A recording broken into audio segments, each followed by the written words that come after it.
Good morning. I'm Jamie Cash. I am here to give you guys our Real Experts webinar today from Foundation to Closing, Navigating New Construction for Real Estate Pros. And Hilda is joining us today. Gargazoa, Zargazoa. I'll get Zaragoza. it right. Um, we were just talking about trying to not make it harder than it is, and I just made it harder than it was again. So, um, she is joining us today. She's the founder and CEO of Invalesco Group. She's a Colorado real estate firm specializing in new construction, sales, development consulting, and marketing. She holds a master's in science in real estate and construction management from DU, and she has a background at BlackRock. Gilda partners with developers to execute end-to-end sales strategies for everything from luxury townhomes to attaining affordable housing. She is a Denver Business Journal 40 Under 40 honoree. Congratulations. Thanks. And a former HBA of Metro Denver board director. So we are so glad that she could join us and share her expertise with us today. Yeah, Thank you, thanks for Hilda. having me. It's exciting to see where everyone is tuning in from. It's all over the country. Yes, we have them from all over the place, right? I only saw one Utah, Colorado in here. Florida. Yes, we're both in Colorado. So, Cody, thanks for joining us from Colorado today. Oh, wait, Max is from Littleton too. Oh, We got a there couple Colorados. we So, go. both of us are in Colorado today. But thanks again, you guys, for joining us. I'm going to launch a quick poll. Oops, let me stop sharing that screen. Okay. Let's do a quick poll and we can see who is in our audience today. So, just one quick question. How long have you had your real estate license? Are you currently taking classes? Have you had it less than 3 years, 3 to 5 years, 5 to 10, 10 plus years? Or are you just looking to get your license and maybe going to join Kaplan one day? So, we'd love to know where you guys are from. We'll give you guys a couple minutes to answer that poll. Go ahead and answer it on the poll and not in the chat so we can see your answers all together. All right.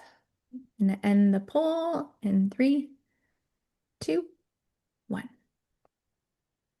All right. It looks like the majority are taking, let me share the results. Sorry.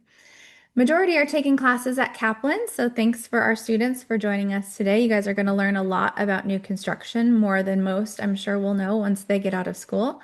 So good job for joining us.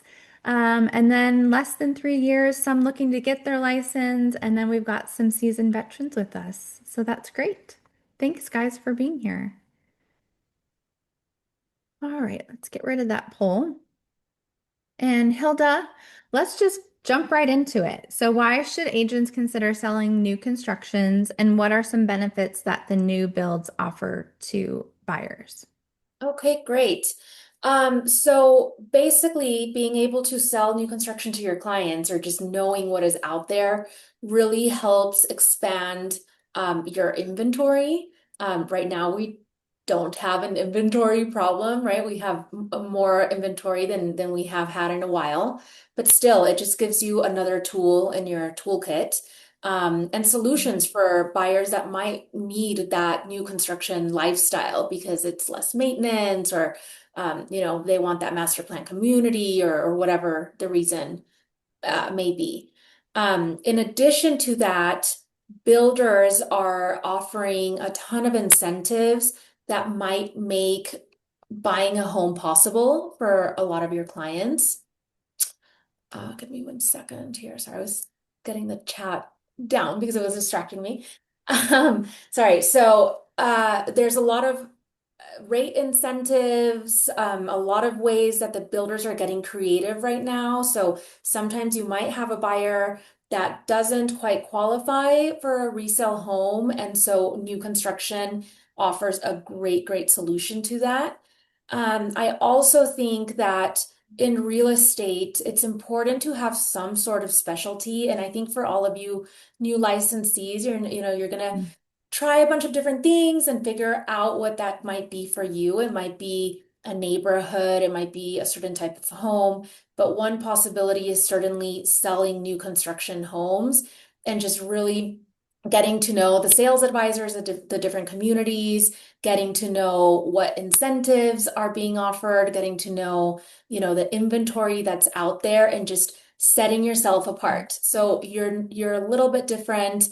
You stand out from the crowd, you're putting out your marketing and you're able to gain clients that way, like being a specialist. And That. another great reason is, right now, consumers have so much information at their fingertips. The MLS used to be closed, and we used to, as agents, real estate agents, you used to be the ones that had that big MLS book, and only you had access to that data. And that is not the case anymore. Everything's Right. public. And so this gives you a way to have that extra tidbit of information, like having a reason for that consumer to call you because you know what inventory is out there. It's not all Right. published on Zillow. So it allows you just to show your worth a little bit more. I love that. Yeah, that's super. That niche that you need to find, I think, is really key, especially in the beginning. And, you may change it as you go, but I think Mhm. that's really important to kind of look at this because not everybody does. Right. Hilda's had her real estate license for 11 years now, and she started out in the developing area. Is that correct? Yes, that's correct. It's been 11 years since I founded in Valesco, and we specialize in selling projects for builders and developers. So we're typically selling the new construction, but at the same time, I have 30 agents here, and so I see from the buyer's perspective what they go through as well. So I kind of get to see both sides. I love it. Mhm. So what is a common misconception among agents is that if they bring a buyer to a new construction site, then the on-site sales advisor will take over and the agent becomes pushed to the back in the sidelines.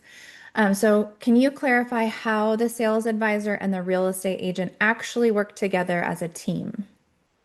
Yeah, that's very important to understand. Like the sales advisors want you there, especially right now that the market's so tough. I mean, we see the sales advisors really catering to the real estate community and wanting you to not only bring your clients, but stop by if you're in the area, take a tour, feature the homes on your social media. Some builders will even allow you to host open houses, which I think is another great way to get business. Just Yeah, have to that's ask. And great. the worst thing is that they say no, and it depends on the builder. But the relationship between a new home sales advisor and a buyer's agent is supposed to be collaborative. There's no reason for it to be adversarial at all. Um, the sales advisor is there to provide the community information, inventory information, review incentives, options, construction updates, etc. But you really are the one that understands your buyer's motivations, or you should. So you're the one who's going to understand really like what the best option might be for your buyer. Sure. Or, if you're seeing that the sales advisor isn't necessarily presenting something that you think might be a good fit, that's a great time for you to speak up because the sales advisor just isn't going to have that same level of knowledge and relationship. So you Right. might, request an incentive that aligns better for your buyer. Um, One great thing that I've seen happen a lot with my agents here at the office is, when they have repeat transactions with a certain builder and they have that relationship with the salespeople, um, it just creates that familiarity and that collaboration. And I think taking your client in and them seeing, how familiar you are with the people there, like it just sets you apart as well. Um, Oh, for sure, for sure. the other thing I've seen happen, which this is builder specific, but I know there's some builders that want the buyer to have representation. So Okay. sometimes a buyer comes unrepresented and they do want somebody working with that buyer because the buyer agent makes a transaction easier for the sales advisor. You are helping like buffer all of the emotion and you're helping keep that buyer on track and you're helping make sure that the buyer is, supplying everything that they need for the lender, keeping them Sure. calm. etc. And so I've seen Talking them off builders. the ledge when necessary. Exactly. It's so important. And so I've seen builders who, who call some of my buyer agents here to have them come and represent a buyer that came in unrepresented. So that's a very cool way to get business, but I think Yeah. it takes some relationship building. Sure. Yeah. And I think that, like you said, is key as well when your client sees that you have that relationship and that rapport already with that builder and can really walk them through this process and make it Mhm. more understandable to them because, we do this all day long, but this is the first time or maybe the second time that someone's ever done this. I mean, I don't think people go out and build a home every day. So that's new to them and the whole process is new and just having someone there to like help them go through that process and understand it Mhm. on their level and calm their nerves when necessary. You didn't know you were Right. going to be a therapist when you got your license, but that is part of It is. it. Absolutely. I think is huge. So yeah, that's a great idea is just to get to know Sometimes, those builders. sometimes we see agents that just are so eager to prove their value that they are throwing a wrench into, Okay, into it and just creating problems where there aren't any. And that's when the sales advisor gets frustrated because if sure. your buyer doesn't have an issue with it, like why are you creating an issue? If your buyer has an issue with something, yeah, absolutely. You are there to represent them and you need to be helping bring up that issue and find a solution and common Yeah, ground. But I don't think it's necessary to be creating problems just to add value. Like there's going to be plenty of moments for you to add value along the way. for sure. Yeah. Let's stay out of the way. Yeah. Um, and then how can an agent ensure that their commission is protected and that their clients registered properly if they can't be there for the first walkthrough? Just call the sales advisor, communicate. That is all that you really need to do. Call. Each builder has a different policy. Don't assume that it's always going to be the same. Um, it is ideal that you accompany the buyer on the first visit. Like, please try to do that. I think that's best practice. But if you're Sure. unable to, for whatever reason, just call the sales advisor, make the appointment. They often have some sort of online registration that you can fill out. Um, and also train your buyer, right? So if the buyer goes in, just say like, "Oh, I'm so and so's client, so and so going to be here today," and have them set that expectation. Yeah, I think that's super important, especially that first meeting with them to get that information out there to your client that, I'm your representation. Please make sure that you let others know that I am because, they could just end up walking in, driving around one weekend, find a new construction and walk in without your knowledge. And then, you don't want to lose that client either. So, Right. So it's just having that conversation from the get-go with your mhm. client, and making sure it does happen and that you're not waiting until you're writing a contract or going into, to go under contract and then you Yeah. spring it, because yeah, just that's just not how you want to start the relationship. And I know some builders are very strict about it. So you just want to be respectful of the process and make sure that you are getting your commission. Yeah, for sure. Um, Now into contracts. So we've looked at the houses, we are getting into the contract phase. New construction contracts look very different from the state issued forms that most agents will be using. So, what are the top two or three builder specific clauses or protections that agents should be able to explain to their clients so that they look like a professional? This is a hard one because every builder is going to have a different contract as well. So you're not going to be, Okay, understanding every single contract, nor should you be acting like the attorney and pretending you know the whole contract and advising on it. But yes, I agree that there are key points that you should know and ask about. So I think a big one is the deposit. When does the deposit become okay, non-refundable? Typically in new construction, that is at an earlier time. So you don't want to assume that there's going to be all of the same outs to the contract. So maybe just ask that clearly from the sales advisor to be explained. Um, Also, items, like what is the process for selections and then change orders, right? So your client will go into a design center typically if they're building the home. They go in, make all of their selections. A couple, a month later, they might want to change something. Like, what does that look like? And that way, your buyer understands that, Yeah. respect your sales appointment, really be thoughtful about it so that you don't have those change orders later. And third, I'd mention, the warranty that comes with the home, understanding what that warranty covers, how to submit a warranty claim, and when throughout the Mm. process are you able to inspect. I think, it is important to inspect the home. Typically, there's like a pre-drywall walk, so you can see all of the walls open and you can see all of the wiring. It's a good moment to take photos, and later when your client is hanging a picture, they know exactly where that can be done. Um, but just really understanding that process of when you'll be able to Sure. walk the home with your buyer and when you'll be able to bring in an inspector. And you would ask that at that point with the builder when you're going through the contract piece of it? Or when do you ask about that piece? Like when, Yeah, because you know, typically that is laid out in the contract. okay, The inspection rights are going to be in there. The warranty is going to be typically attached to the contract. Any punch list process is going to be detailed there. So yes, I would ask it at when you're sitting reviewing the contract. And if your buyer has real concerns, then they should have an attorney review that contract for them. for sure. Yes. We do not give legal advice, right? No, we do not. Someone asked, what is a punch list?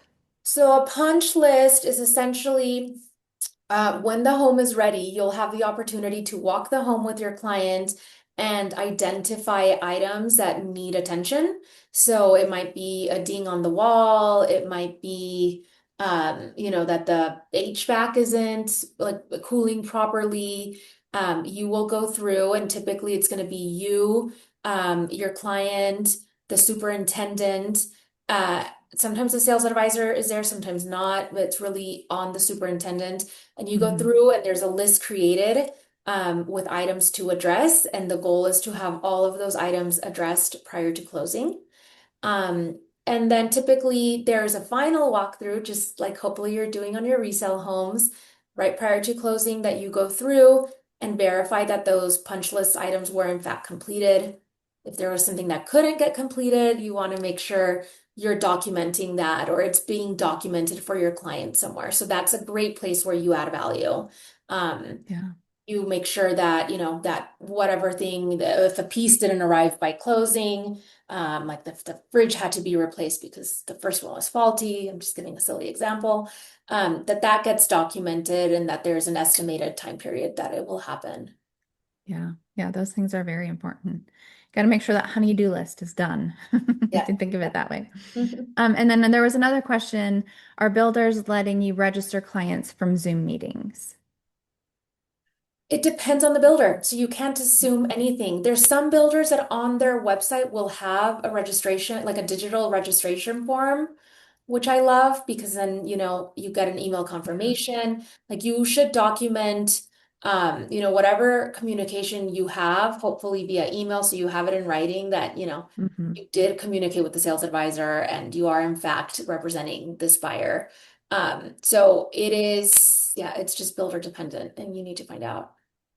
Yeah. That's a good question to ask. And then well, construction timelines can be fluid just due to supply chains or the weather, time of year. What's the best way to stay updated on the progress without being annoying to the builder? So when you're going under contract, there should be some sort of expectation set in terms of updates. If, I think the large builders have it kind of down to a science how they're updating their clients. A lot of them will give you a booklet with the construction process so you can kind of follow along and you know what step is coming next. So Hmm. after foundation comes like backfill and then framing, and you can kind of follow along.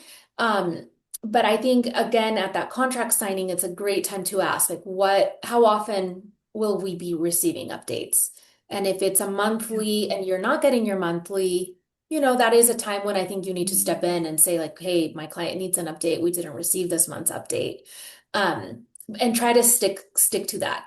I will tell you that often we have not agents, buyers going rogue and going on the construction sites.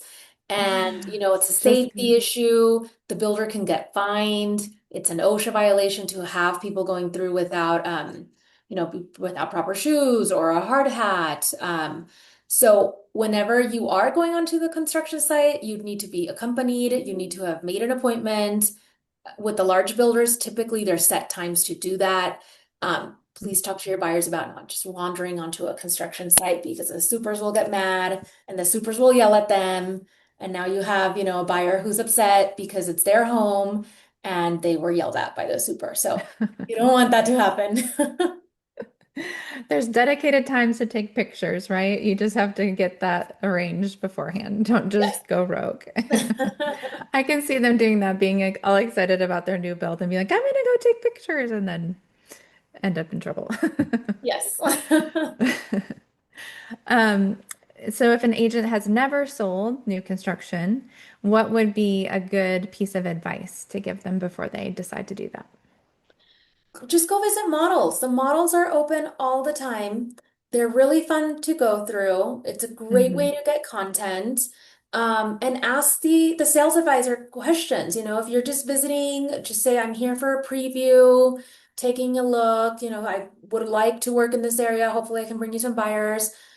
And if the sales advisor isn't busy with the buyer at that moment, it's a great way to build rapport, to get all of your Yeah. questions answered. You can ask how you register a buyer with that particular builder, how long their construction time is, what inventory or incentives they have.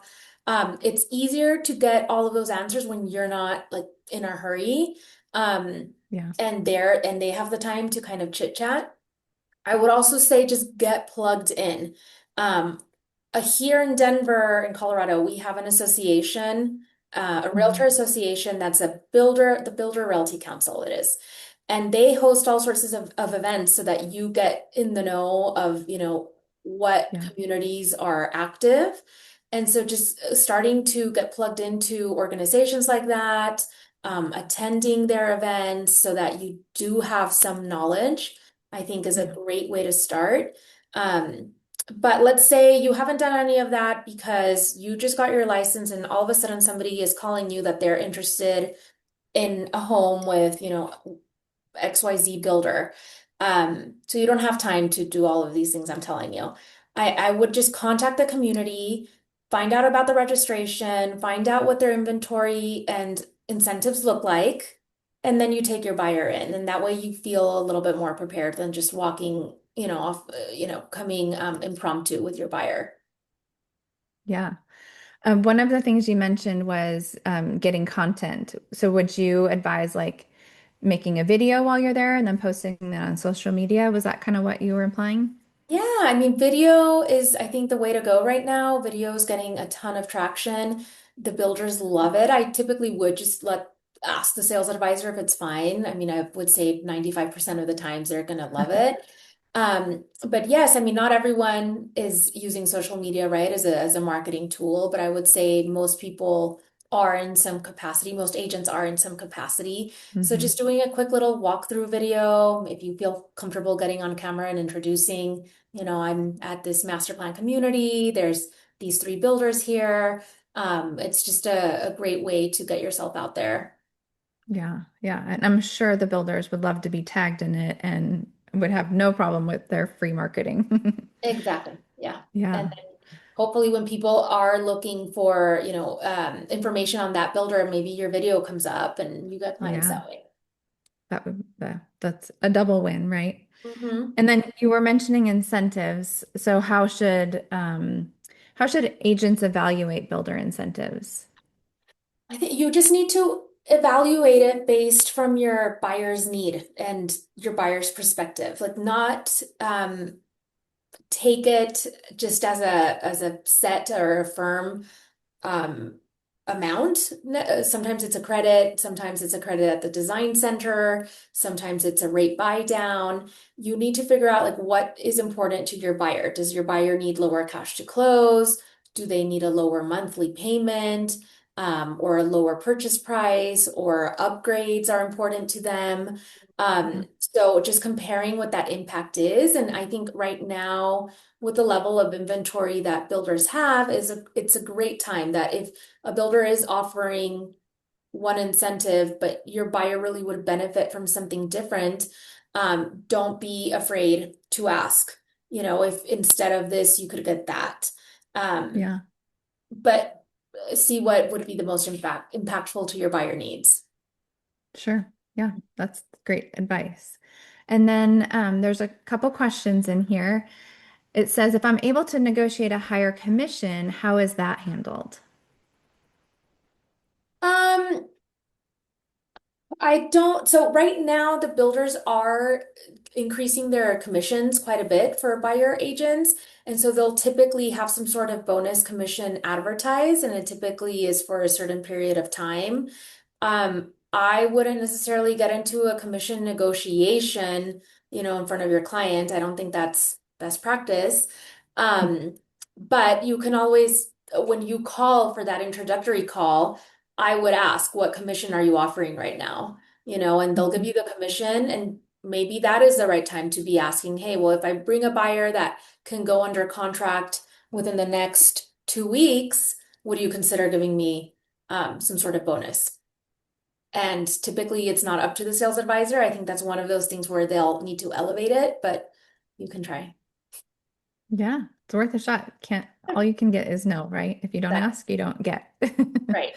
And then what do you use for social media? Do you use YouTube? One of the I don't personally. One of my agents does, and she's had a good success with it. As an office, we use Instagram a lot. It depends on Mhm. what community we're selling. Each social media platform has a different demographic that it Mhm. attracts. I can tell you that we have agents that use TikTok, and that is the most successful in converting to get clients. So we have agents at our office that go to all of these new home communities, take these videos that I was talking about, and TikTok seems to get the phone calls the most. Yeah, it's funny. It's so funny. Like you said, they all have their own personality and different profiles behind them. And TikTok, for whatever reason, with real estate has been like just blowing up. So if you guys are new, go start your TikTok page if you haven't yet. Yes. Does anyone else have any other questions? If you do, go ahead and put them in the chat. One of the other things I wanted to quickly ask you about was that you were a board director for the Home Builders Association. And is that something that most people can find in their areas is a Home Builders Association group? And should they belong to Um, that? yes, it is part of the National Association of Home Builders. So very similar instruction to in structure to the realtor associations, where there's a national level, a state level, and then a local level.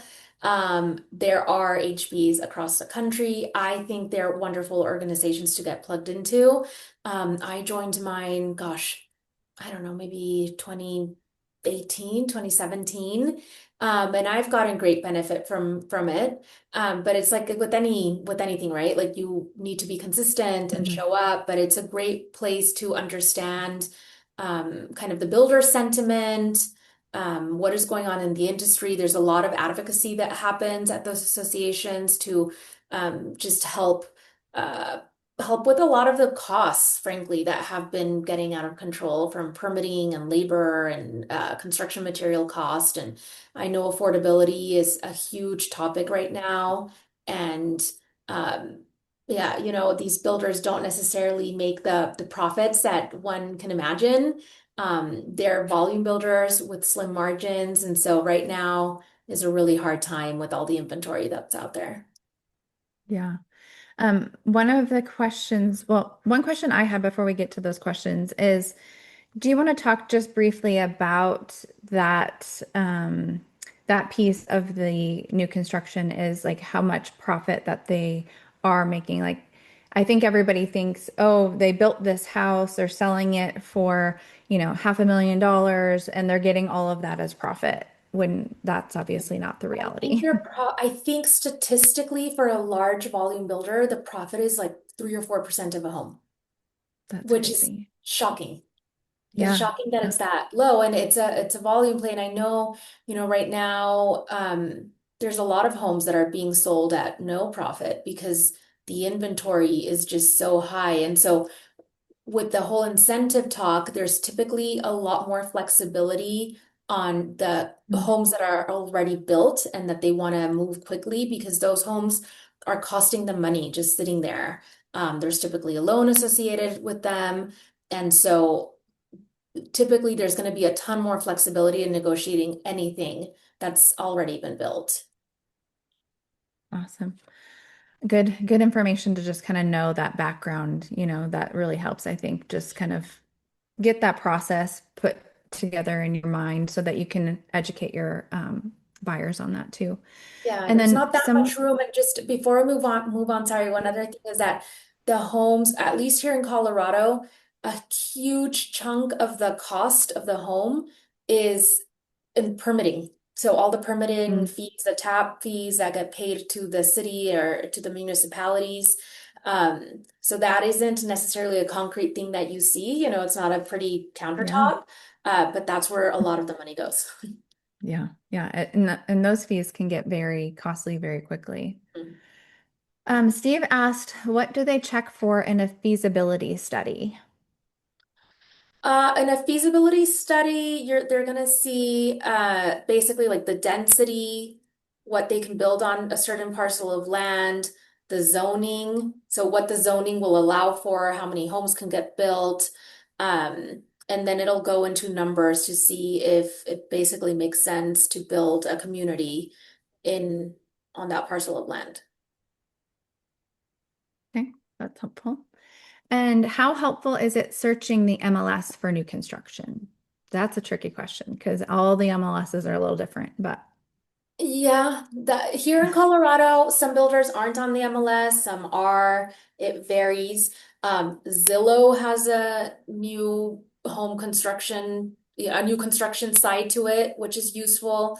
There's mhm. also newhomesource.com, I believe it's called. So I would go to Zillow or newhomesource.com and search there. But usually you're not going to find all the inventory there, which I think is where you can get your edge and your secret sauce by knowing that inventory. And that's kind of one of the first things I mentioned.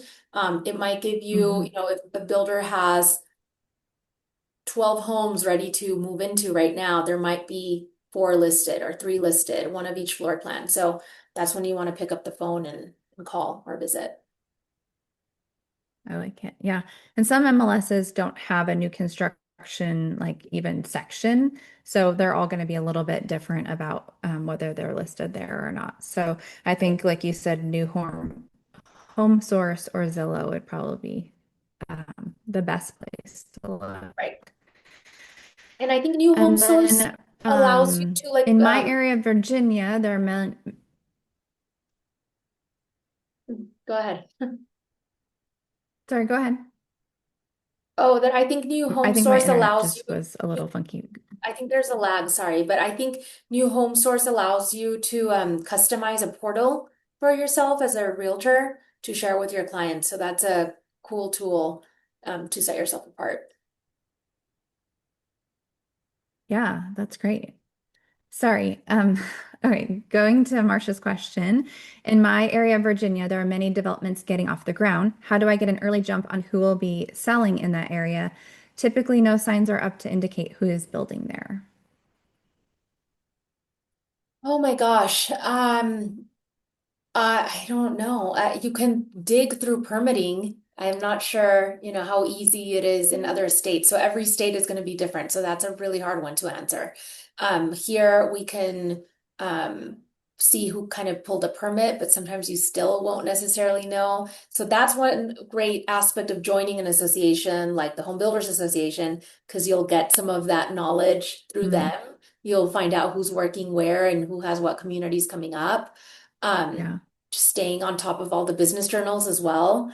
So that's the first thing I do every morning. I get a recap from one of our local business newspapers at 5 a.m. And that's the first thing I read every day. And typically it tells me kind of who's building where and who's doing what. That's very helpful to know that. And then the next one is this is mostly for master plan communities. Say you have an infill property for sale that's not 100% complete. It is dried in, roof on, etc. But in doing research or some permits, in doing research or some permits were pulled. How I'm big of an issue is it for a new buyer slash builder to step into this purchase? not sure I understand the question, but you're saying to go under contract on a home that's not complete. We're talking about an infill home. Hmm. I think that's how I'm understanding the question. I don't think it's a difficult situation. I think it's great if you get in on time to choose some of those finishes. And typically we're talking about a smaller builder developer that would be listing an infill home like that. We do a lot of that here. Um, but typically the contract is gonna have specific language for a home that is not complete with certain parameters around that. And I think the main one is the estimated completion date and making sure that the builder Mm. actually finishes when they're supposed to finish, or there's always some sort of delay, but nothing massive. So it's just going to be a specialized contract that you have to comb through or have an attorney comb through, but it's not necessarily a difficult thing to do. Okay, that sounds great. I don't see any other questions in there. Are there any key takeaways from today that you want to just reiterate for our audience so that they can be sure that they do those things or remember to ask those types of questions when they're at a new home build? I think it's very exciting, this whole new home, niche. I think we should probably all just jump into that and at least have the knowledge, even if you never have a buyer. I think it's such a good piece of knowledge to have, in your tool belt. Yeah, exactly. It's just having more information and more access to items. And this infill question that came up at the end, I think as you're driving around town, you will see infill projects, and those are easier to find out. If they're not listed, there's always a some sort of contact information out on that construction fence, and you can quickly find out who's in charge of Yeah. it. And it's an opportunity for you to maybe give that builder a call if your buyer wants something in that area and get some sort of deal going before that home is complete. I think that's a cool strategy to look at as well if you have a buyer. Yeah. Oh, we're getting a couple more questions. What's the best way to get involved with a builder who specializes in infill properties? Can you just walk up and ask if you can represent the property? Um, Yeah, you can. You can absolutely do that. I think it's more of a relationship approach. I have a lot of those clients, and it's taken me being very involved in the association, creating trust, Mhm. so that when they do have something to sell, I'm the first person they think of and they call. But there is no shame in, it's like a cold call or walking up and you're going to find them there and maybe having some sort of packet with you. But if you're going to do that, I would just recommend that you understand that area like nothing, like no other. And so you can have an intelligent conversation of not just necessarily what you can bring to the table, but of the neighborhood and what the neighborhood's doing and what the other builder down the street sold for and how long it took them Mm, and ask smart questions like that, so that yeah, you can level that playing field a little bit and they see you as somebody who can bring value and knowledge. I love it. Yeah, that's such a good point. I mean, you need to do your homework before you just show up at someone's door. Um, Someone asked, what times should the buyer bring an home inspector? Is it during the punch list? Um, Not so different builders are going to have different rules around that. Hopefully, it's before the punch list. Sometimes they have you schedule that inspector during the punch list, like you said. So you just have to ask. Sometimes you're allowed to bring an inspector, pre-drywall. That inspector will come out twice, pre-drywall, and then when the home is complete. which I think is, a great service to have for your buyer. For sure. One last question before we wrap up is what legal remedies does a homeowner have if they discover that the builder installed improvements such as a fence or retaining wall without obtaining the required HOA approval? Ooh, that sounds dangerous. I don't know what legal, rights they would have. I would hope that that the builders are following their master plan HOA community rules. But typically, I would say a builder would want to remediate that. So if they installed something that is not allowed, say like a wood fence when it needs to be iron, they're typically going to have to remove it and make it right. And ultimately, I think that's the best solution for your buyer too. They end up with the right product instead of some sort of legal battle. So that's the way I would look at it. Like leave the buyer with something that is um, correct. Yeah. And then someone asked the builders usually run the HOA. They're asking that question. Not necessarily. It depends. All of this is it depends, right? In a Yeah. master plan community, usually the developer of the entire community sets the HOA up, and there might be 5 builders in that community. So the builders for sure not running that HOA. There are smaller communities where it's just one builder, and if they're the declarant, and that's what they're called, the declarant of the HOA is the person that creates the HOA. If they're the declarant of the HOA, then they do stay in control. And I think every state might be a little bit different. Here, they stay in control until 50% of the community is sold. Sometimes they'll allow a homeowner on the board at 25%. So it's in stages that they Mm, start giving the HOA into the homeowner's hands, I guess. yeah. So it depends, if there's a difference between master planned and then the smaller communities.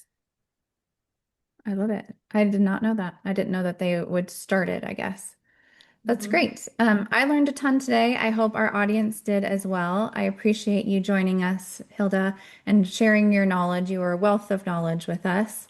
I've got on the screen a QR code. If you want to scan that and go to the community forum, you can ask more questions there. I'll get those questions over to Hilda and we can get answers put back on the community for you. So feel free to scan that code, or I put the link also in the chat. And that is pretty much it for today. So I appreciate you guys joining us. And if you have any further questions, like I said, ask them in the community. But we do appreciate you coming to this session. And Hilda, we definitely appreciate your time today. Thank So you. thank Hopefully it you was all. helpful. Yeah,